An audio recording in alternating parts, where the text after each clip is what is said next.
Excellent. All right. So what I thought would be useful now is to share a demonstration with you, just so you can get, because this is one of those picture worth 1,000 words kind of things where I could describe this to you all day and you'd sit there and shake your head. You'd probably go to sleep. So I'll show you what it looks like. And what we provide is there's two different interfaces we present to the customer, and they're for different audiences. So one is a dashboard.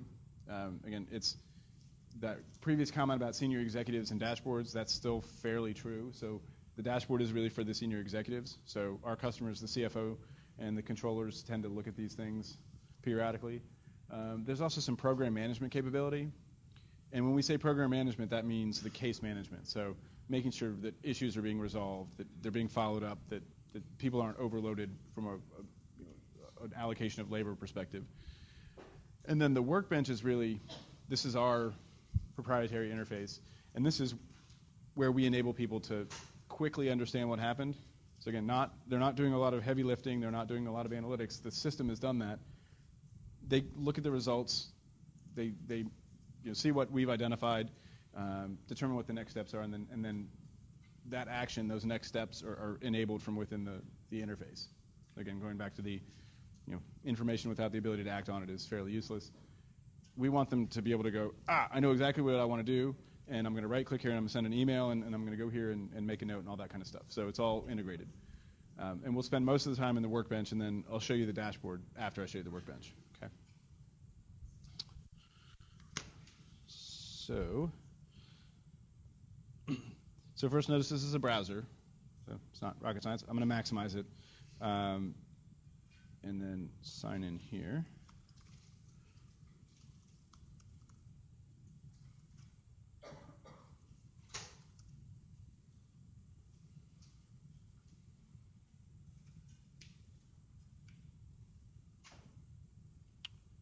And so we've signed in here. Let's stretch this a little bit. Can you see that? Oh, that's not. All right. That's not going to do, is it?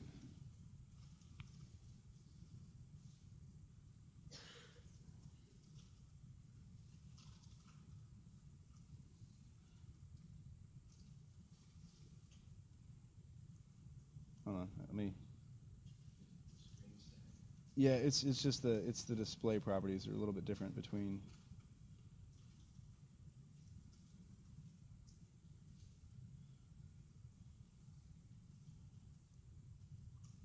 Oh, come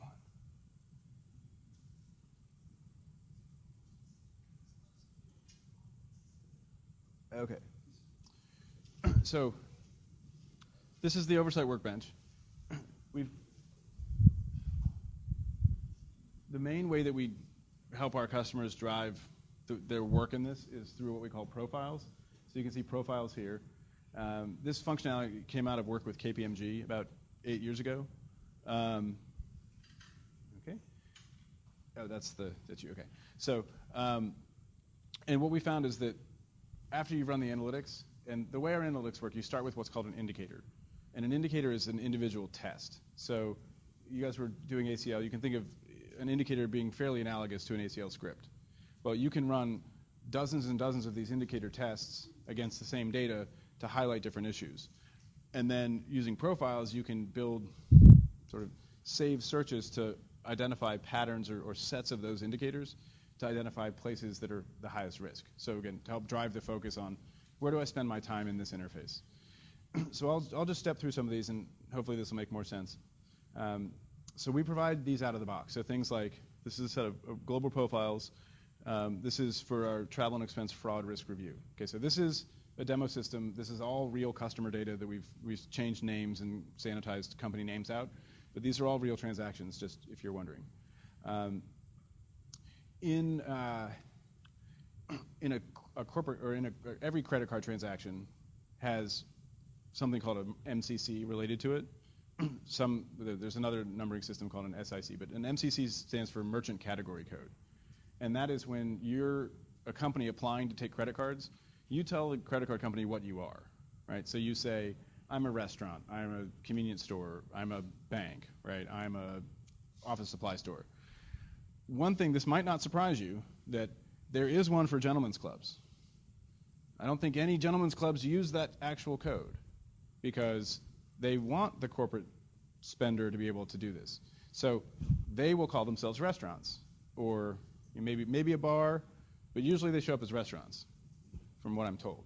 One of the things that we do for those is they also change their names and they change the category codes. So for gentlemen's clubs, we actually keep track of a list of physical addresses as well because it's hard for them to move.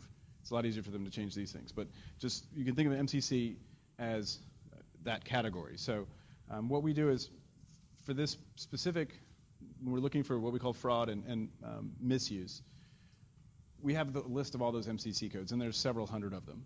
And we have the customer go through and say, what is high risk for them?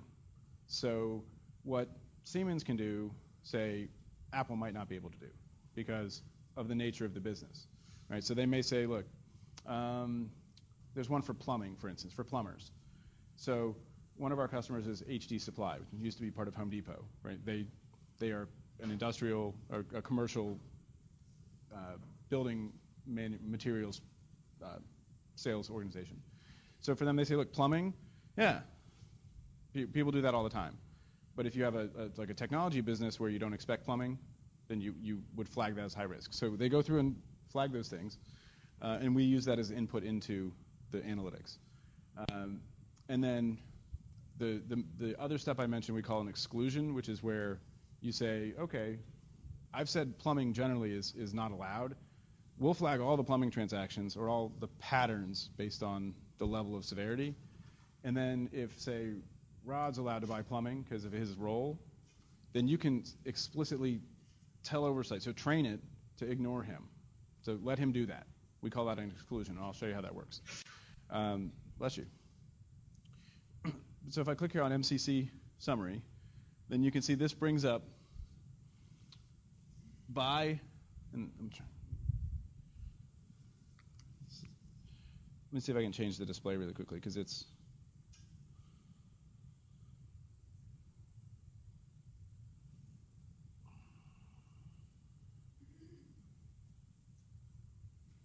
see if this makes it easier to see.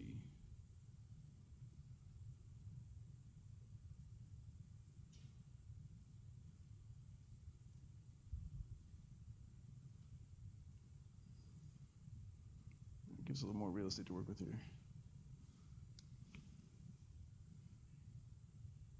Is that actually, can you see this on the left side? Okay, so what you can see here is the list of, these are the merchant category codes, the number of exceptions, so we're generating exceptions, right? We're telling you when the things that have happened you don't expect have occurred, and then we do a summarization of what we call potential impact, which is converted into one currency. So this is a U.S. system, it's based on dollars, but companies spend money in lots of different currencies, so you have to automate that process. Or you should be automating that process. And so what we've come into is this is a list of the merchant category codes that the company has said, hey, these are high risk. So if you see anything in one of these, any individual transaction, tell me about it. Okay? And so you have a summary by, and you can see record stores, welding services, and then you can see the individual examples down here, and you can, I think I probably referenced some of these iTunes store purchases, just to give you an idea of what this looks like. And then I'll go into a good place to start. Here's high-risk transactions. And so what we provide here is a set of what we call profiles, and these are pre-configured based on best practices. But what this says is rare expense type and merchant category code on a weekend.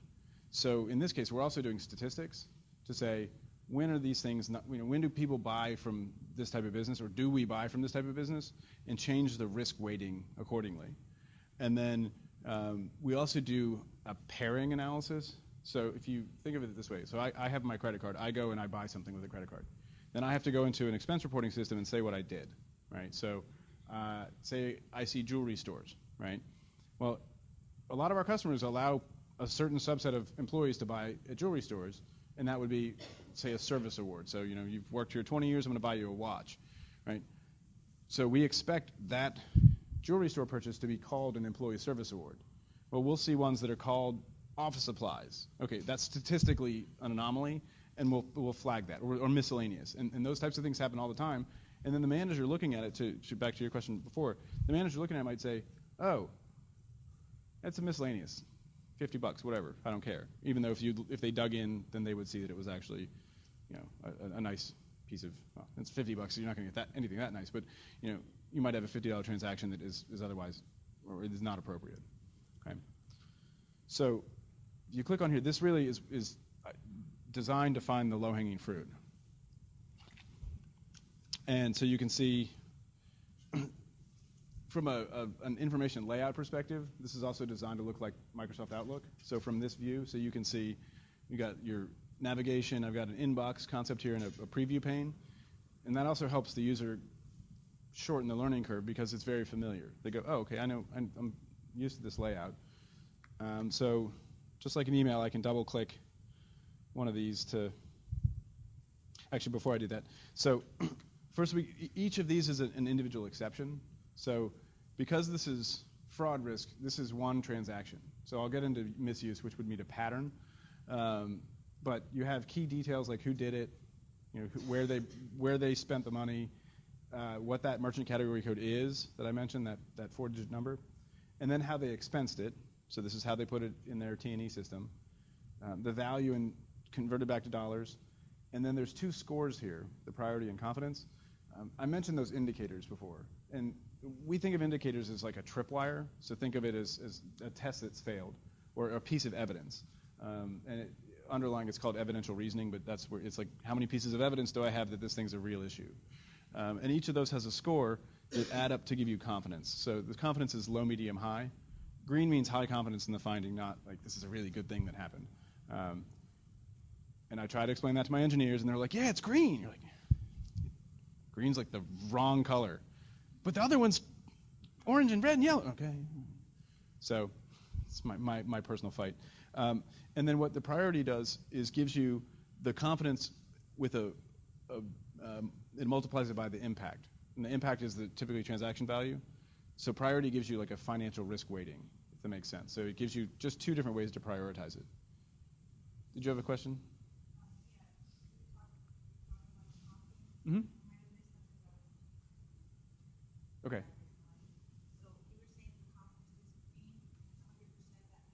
Well, or it's not. It's low, medium, high. So it means. So I'll show you. So each of these, there is some science behind this. Down here. So these are indicators. So these are tests that have failed. So we've said that this is a high-risk merchant category based on what the customer told us, and it was made on a weekend.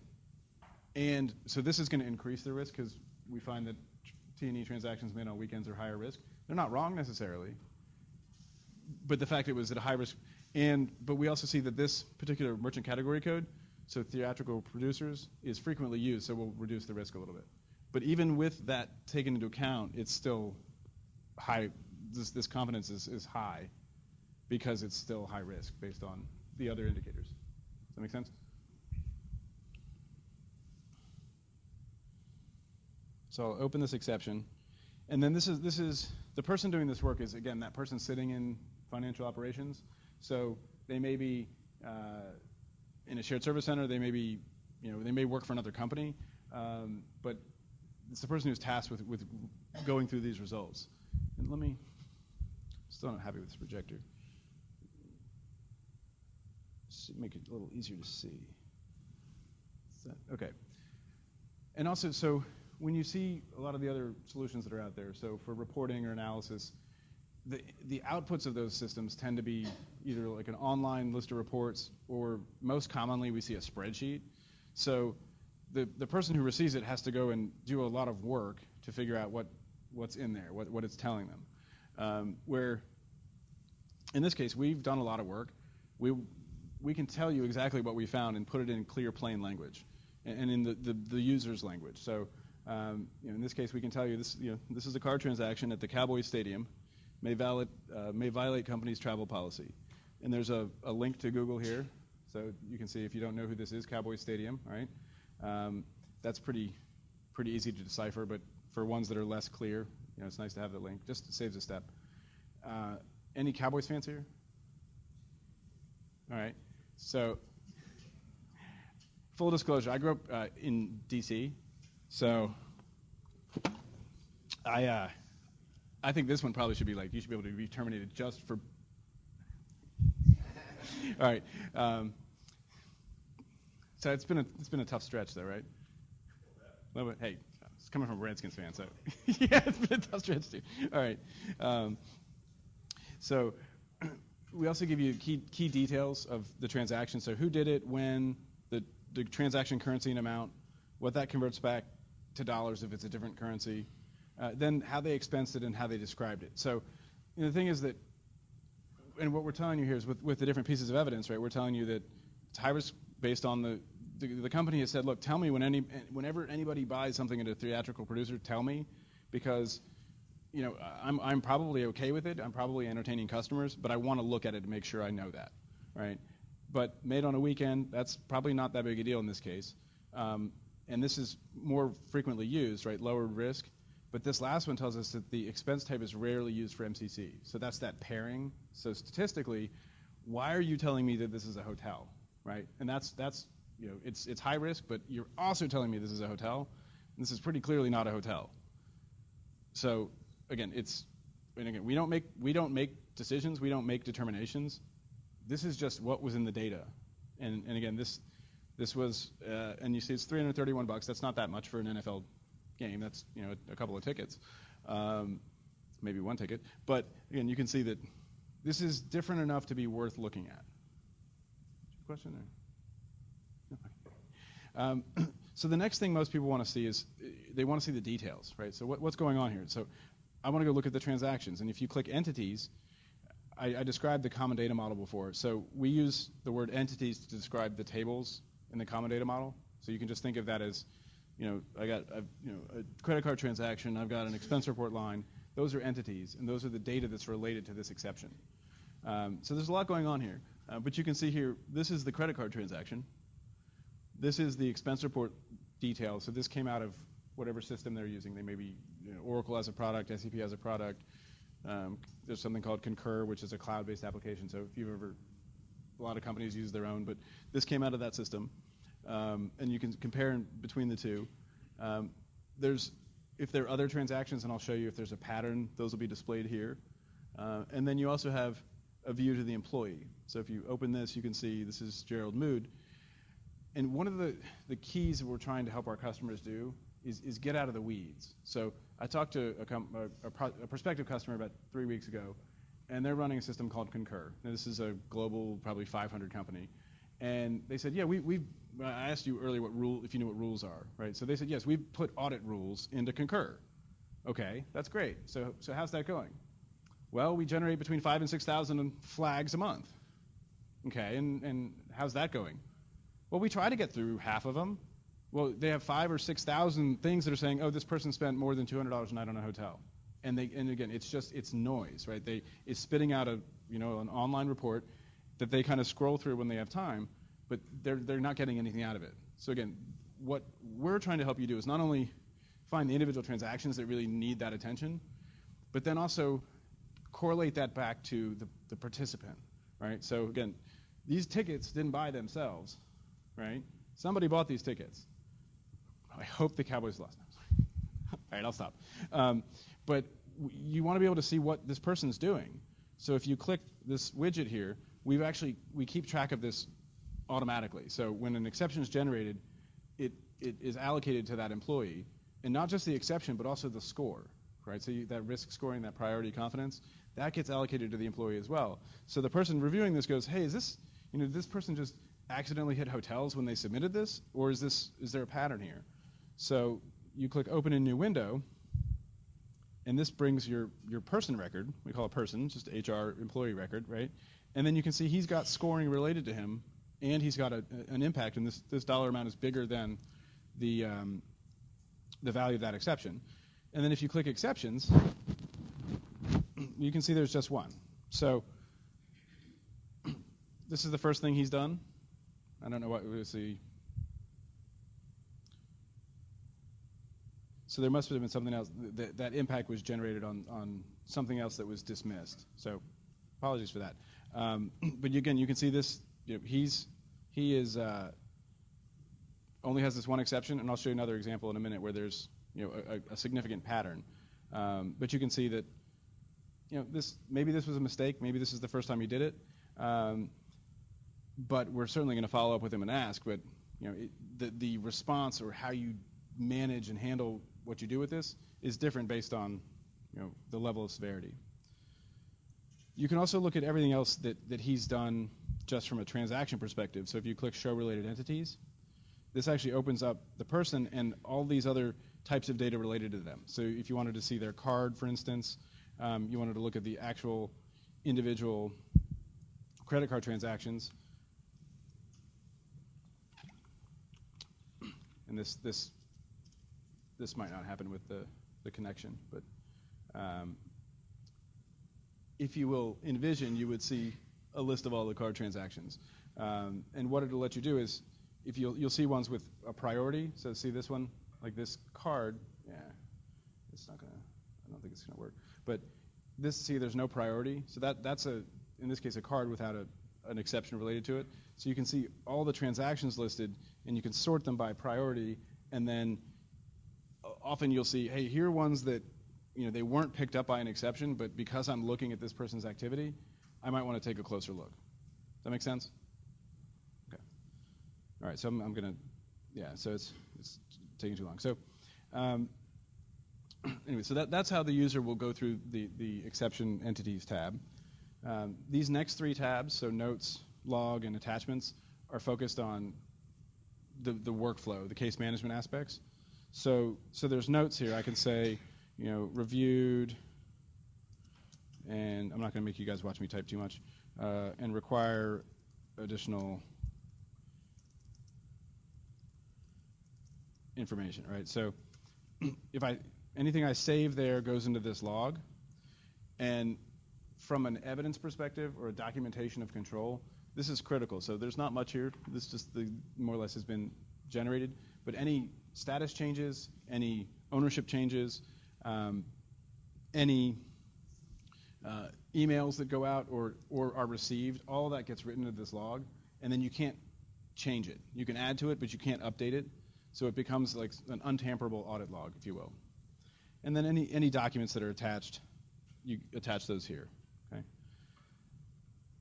Then from a workflow perspective, so what do I do next? All you have to do is right-click here, because at this point we want more information from this guy, right? We want to say, hey, why did you buy tickets and call it hotels? Is that just incorrectly expensed? Did you make a mistake? And all you have to do is click Send Exception. This ties into our company's email system, our customer's email system, and you can see it's template-driven. So the company, during the setup, they set up different templates. They put in the language that they want. They usually work with their legal and corporate communication teams to get exactly what they want to say, exactly the information they want to communicate. And then you can automatically send this email out. Down here, you click Send, and then if you need to attach any documents like a travel policy or that sort of thing, that's all done here. So it's all sort of within the interface. And then behind the scenes, there's a workflow engine with an escalation component running. Yep. They won that day. Say what? They won. They did? Yeah. Oh. I love the internet. It's okay. I still remember it was Aikman's first season when they went 1-15, and that was the Redskins that won. What's that? Do you remember the one where he won 3 Super Bowls? Nah. I think I blocked those out. Now the Giant. Okay. So there's an escalation engine that runs in the background, and what it lets you do is enforce the follow-up, right? But in an automated fashion. So say I send Gerald an email, and a couple days later he hasn't responded, and in the email I say, hey, the policy is I need a response in 2 business days. Then you can set an automated reminder that just will email him again and say, okay, we haven't heard back from you, why? And then, we've talked to one company, their plan is to escalate it eventually to the CFO. So they say, look, if you don't respond in 3 days, it goes up a level, up a level, up a level, and it keeps going until it gets to the CFO, and then you're going to have to explain it to him directly why you didn't respond to this. So that has never happened. They don't expect it to happen. But it's one of those, if you are very clear about your expectation of behavior, then that will drive that behavior. So let me show you an example here under what we call policy misuse. So this is a little bit different view. And again, when we call it misuse, by definition, we're only going to find things that are a pattern, right? So either a number of transactions, a threshold was exceeded, or a dollar threshold. And so just to open one of these.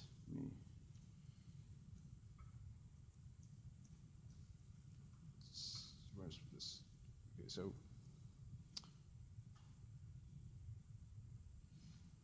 And so again, this is a real example from one of our customers. And we're calling it policy misuse. Again, very similar, very easy to read, and all this language is pre-configured. So card transaction at Publix, the employee, date, all those sorts of things. He called it meals, and a lot of customers, and if you ever travel, like a lot of grocery stores, you can buy a sub, right? So you may say, you don't have Publix up here, but Publix is a big grocery store, and they have like nice subs, and you can go get an $8 sub. So if that happens, that's fine, right? If it happens once or twice, even 4 or 5 times, we simply don't care, right? That's acceptable, and they're calling it meals, and it's below a certain threshold. So this one transaction wouldn't set off anybody's warning radar at all, right? It's a $44 transaction. Okay, fine. What makes this interesting is that this is part of a pattern, and you can see that the indicators here tell us that this is medium risk. Again, the company told us this is medium risk, meaning don't tell me if every time it happens like with high risk, but tell me if you see a pattern. So in this case, we see 10 other purchases for $259 other within the past 30 days. And then it was also made on a weekend. So again, but again, it's a $44 transaction, yeah.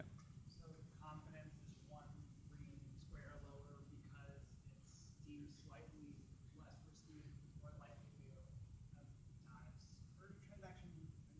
Right, it's not as urgent. So that in this case, the confidence is largely driven off that first indicator. So because it's medium versus high risk. So you're telling us even we see, but if you had, and it's not that many dollars, even the whole pattern is what, 200 and more, roughly $300. So at the end of the day, it's still, the question about is it material? It's not material, but it's still, it indicates a pattern of behavior, and we need to understand it. So to go through some of the workflow stuff here, so there's an owner here. This is pretty standard. I save that it gets assigned to that person, they get notified. That can be done automatically as well. Then the status here is controlled by the workflow engine as well. So there are a couple things I'll show you. So first, if I say closed findings, so this means that I went to the person and they said, yeah, I kind of had to buy some groceries on the corporate card. That's actually what happened here, was that the person was doing their personal shopping. So you go closed finding, and then you go to reason code. Right? Reason code allows the oversight user to say why this happened. Right? So this is root cause. Right? So what was the underlying issue that created this exception? And what we'll do is we'll take this information, we'll push it into a dashboard, so the company can go do root cause analysis. So if you've ever run into Lean Six Sigma, like that's exact same. Evaluate the process, and it's a continuous improvement cycle.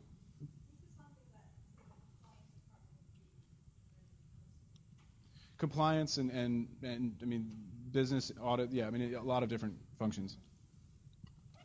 Compliance mostly uses it when it gets into things like Foreign Corrupt Practices Act, because we do help companies with that as well. So, but so in this case, you say, if you say closed finding, I'm going to require you to enter a reason code. And so this is my personal favorite, accidental card use. I was talking to a couple people at the break, and this is one that means, I pulled out the wrong credit card out of my wallet, right? Well, McDonald's we used to see a lot of these when it first went into place and before the numbers went down. And the thing is, if you look at the McDonald's corporate credit card, okay, it's red, and it has this huge golden arches on it, right? I mean, it's really clear that that's a McDonald's card. Not every company has that. A lot of companies just have this, where it is the same color as somebody's, personal Bank of America card or whatever. But that's one of the things that if I see a huge number of these accidental card uses, maybe I look to change the card, the physical card, right? Like He's got a picture of his family on his credit card. So, I mean, just to make it something that's so easily identifiable that you're just not going to accidentally pull it out. Okay. Also, this, the policy violation. So back to the Coca-Cola Marriott example. The policy was wrong, or the policy was wrong. It's not right or wrong, but the policy was out of alignment with the way that people behaved and people were traveling, and so it actually made no sense. It made more sense to change the policy, and that was a better business decision at the end of the day. Okay. So you have the ability to do that, and then if you send an email, this will automatically change to email sent. When an email is received, it is automatically captured, and then this would be changed to email received, so then you can create notifications there. Again, just all these things are to help streamline the follow-up process, to take the burden off of the person.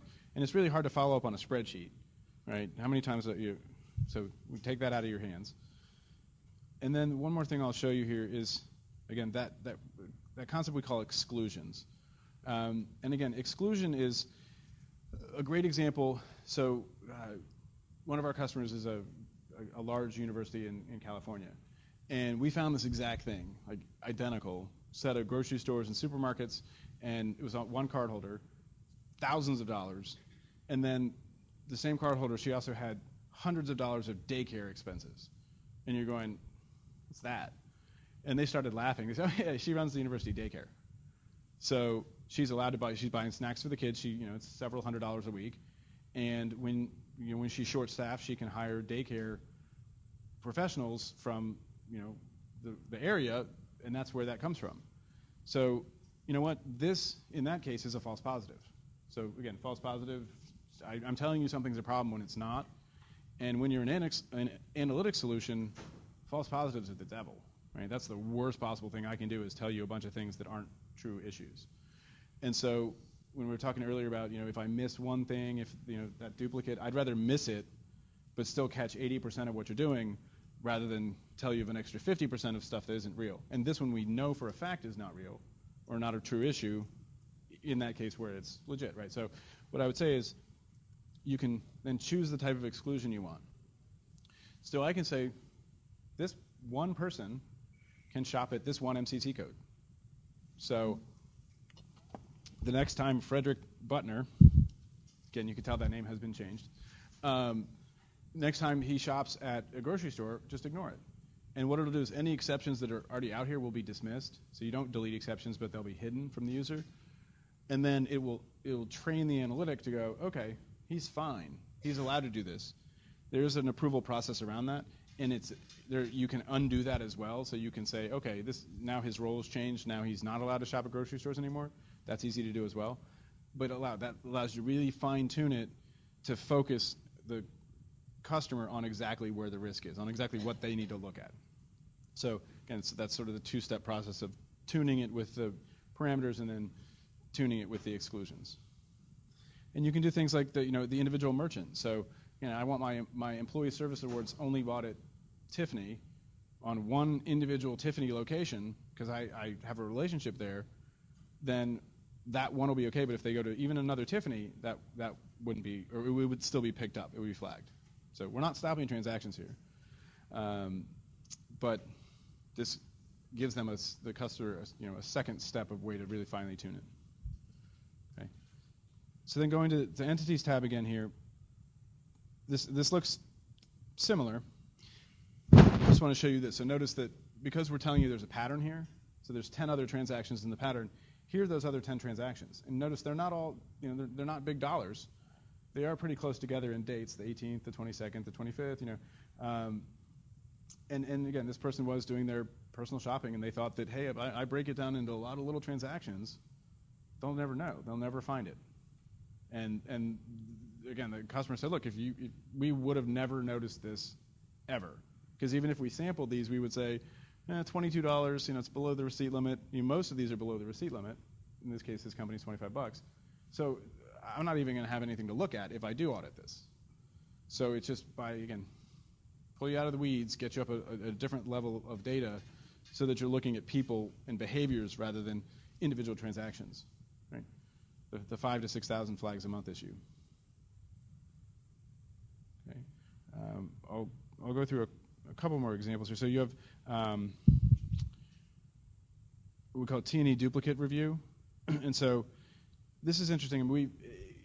This seems to be a company-by-company problem, meaning some companies it just doesn't happen, and some companies there's pockets of it. And I mean, we've seen where, the most common is two people have a meal together. One swipes the card and hands the receipt to the other person, and then the other person submits it. Or actually, sorry, the most common is actually when that same person, they put it on the card, and then 3 months later they submit it. And those things are just hard to find. So we look across about a year's worth of activity across all employees to especially see if people are doing that one where they swap it. And we've seen people give each other hotel statements that they've already expensed. And then again, with new systems like Concur, like when I do an expense report, I have an app on my phone. I take a picture of the receipt. It goes into Concur. I don't even need a receipt. I could reuse that receipt 20 times. So this helps target those things. And same thing where we say, same employee, one cash, one credit on different expense reports. And we find that's the highest risk scenario and the most common that we find issues. So look at one of these. You can see, this is a Southwest Airlines ticket, right? And so you can see that, and this also, there's a chance that this is a false positive if there happened to be another $430.40 transaction on the same date. But in this case, different expense reports, same employee, different merchants, same transaction amount. One's out of pocket, one's not. Airfare, and then he called it miscellaneous. So it just, again, this might be acceptable. This might be a false positive, but it's worth reviewing and worth double checking. One of our customers found a guy who traveled from Amsterdam to Houston on KLM. It was $4,200, so it was a business class ticket. One was on his credit card, and then he had 3 out of pockets for $4,200, and he called each of those airline fees on KLM. And so they asked him what the fees were, and the fees were actually the fees for his wife and his 2 kids to fly on the same flight. So he was just trying to kind of sneak it under, and you're going, well, it's $12,000 plane tickets. Like people do this stuff all the time, and it's absolutely shocking. So I think that was it. Yeah, I accidentally put that receipt in.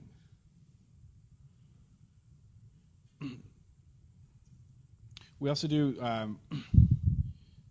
so we look at out-of-pocket spending, and there's 2 ways we look at it. So one is, we ask for receipt limits. So we look for patterns of spending right below those receipt limits, because I don't need a receipt.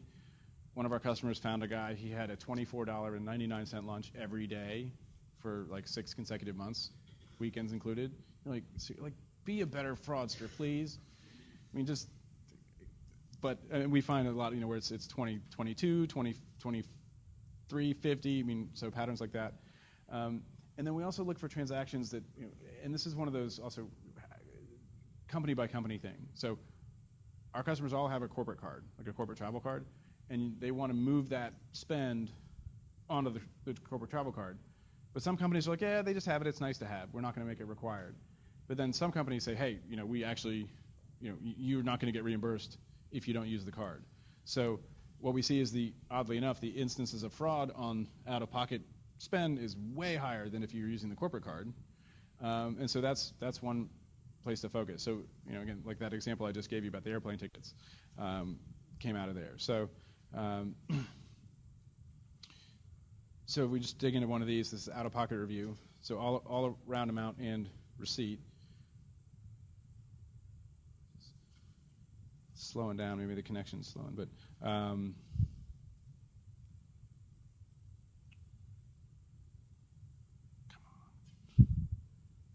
All right, we'll see if this one will load. It was working really well.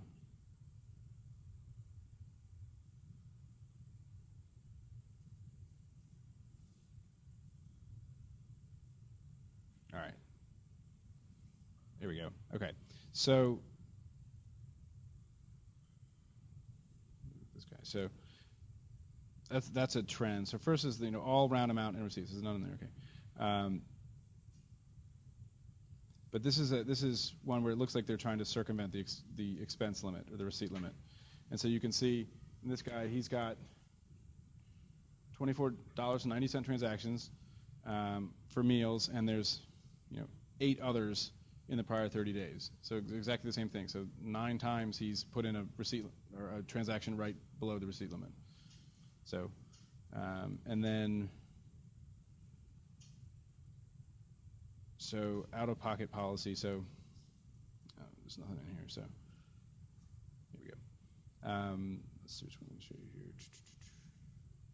Yeah, and so this one just the out-of-pocket policy just looks at things like really high-dollar transactions. So this is other miscellaneous. It's more than $200. I expect this one to be on an expense or on a card. Any transaction that's $70, $200, I expect to be on a corporate card. And then this all insight. So again, this is one of the main ways that our customers will use this. Is they'll come in and say, okay, take me out of those are individual high-risk exceptions. So they typically will look at a handful of those. But this is where it starts to get interesting, and they say, okay, here are all my employees summarized by exceptions. And you can also sort this by potential impact. But you can see in this system it's a demo system, I've got 84 people in here, with exceptions, that is. And this is going to help me really focus and prioritize this work. So I can go by exceptions, I can go by potential impact, and different folks come up here. So you can see, this person's buying all sorts of theatrical productions as well. But this is a $30,000 expense. And it might be acceptable. We might want to put an exclusion, but in this case, it's a lot of dollars. If you go back to the number here, sort of the other way, then you hear this guy, Jared Scroggs. You can see these are all suspicious out of pocket, and notice that he's got a $369 hotel stay, again, that you would expect on the card. So just again, at this, you get that employee level perspective though, rather than digging through each individual issue. Okay, so that's an overview of the workbench. Does at least give you an idea for how it works and how the company may use it? Okay. I'll show you the dashboard now. And this is summarized from the data that's in the workbench. And so really it's to help drive visibility to what's going on in the data, as well as help focus the audit activities. And the internal audit team will often use this to help highlight and pinpoint areas of risk. So whether it's by geography like this one, or whether it's by the organization like this pie chart. But you've got a set of tabs here. You've got a set of filters if you want to reduce the scope of what you're looking at. Especially if you, once we've gone through it and they've said this is a true issue, you can filter that down in exception status. You would have a closed finding, that status we saw earlier. Again, this is a demo system, so it's not populated. You've got a couple of charts here. So this is a heat map just by geography. So you can see top states by exception spend. And this supports multinational. There's no multinational data in this one, so the country doesn't show up, but it does support it. And then this is more of an organizational risk chart.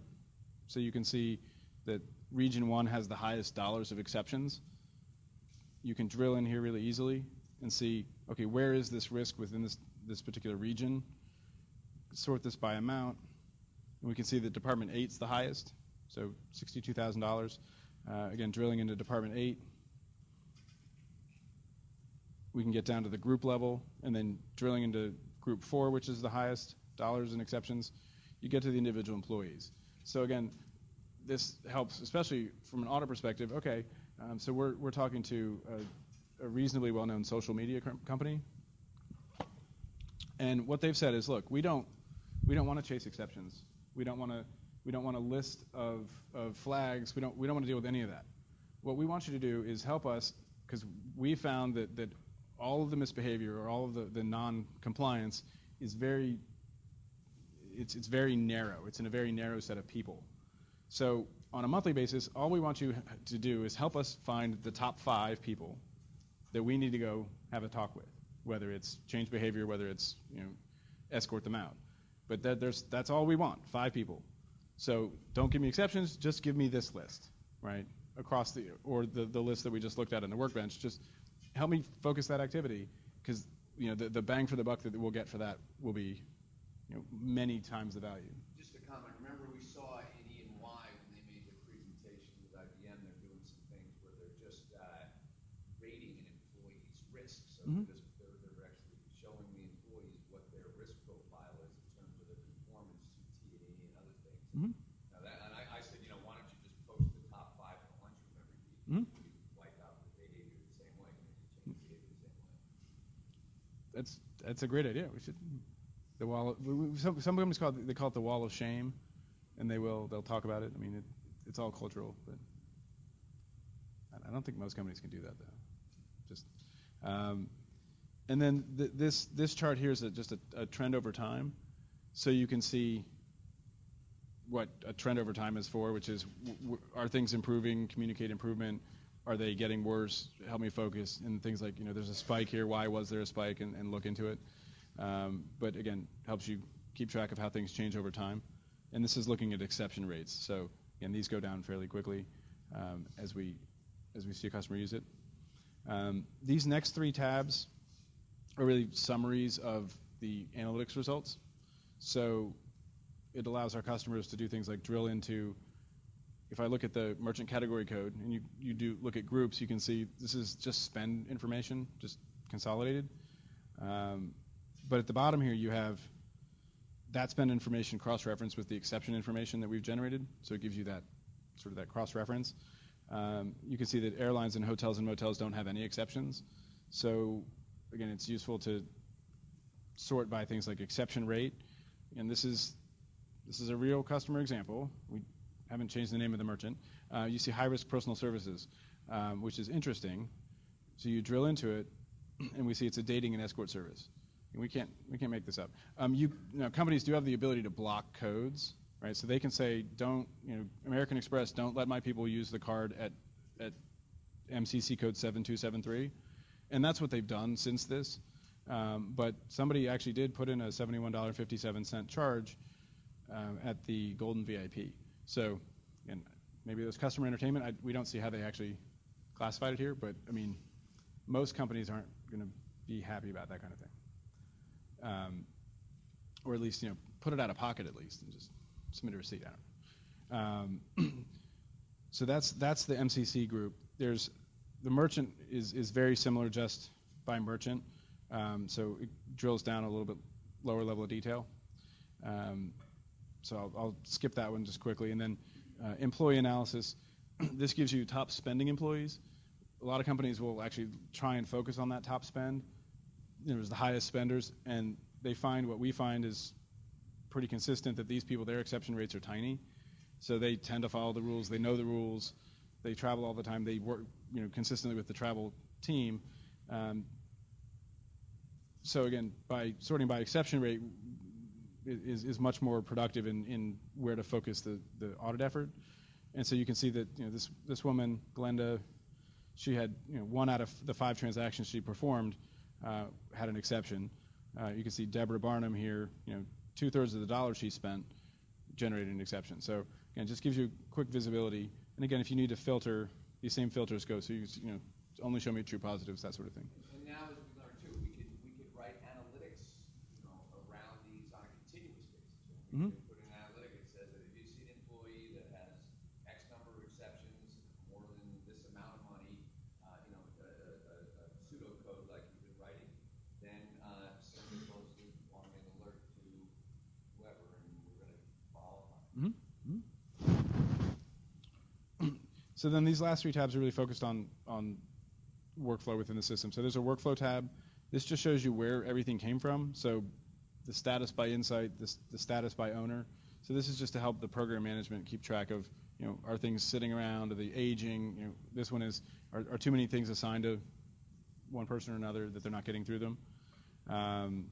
This root cause is, because this is a demo system, it's not populated, but all of those, if I said accidental card use or policy violation, that would feed this, so you could see, again, those root causes for that continuous improvement capability. And then this summary here is a 12-month rolling summary of what's happened month to month. So you can see, again, this was all run in March. But you'll see the number of exceptions generated, and these go down consistently over month. And it just helps the customer get a view of, how is this working, that sort of thing. And then same thing by owner, are too many things assigned to somebody, are they not getting worked? So, but it really helps them focus on the case management aspects of it. So any questions on this piece of it?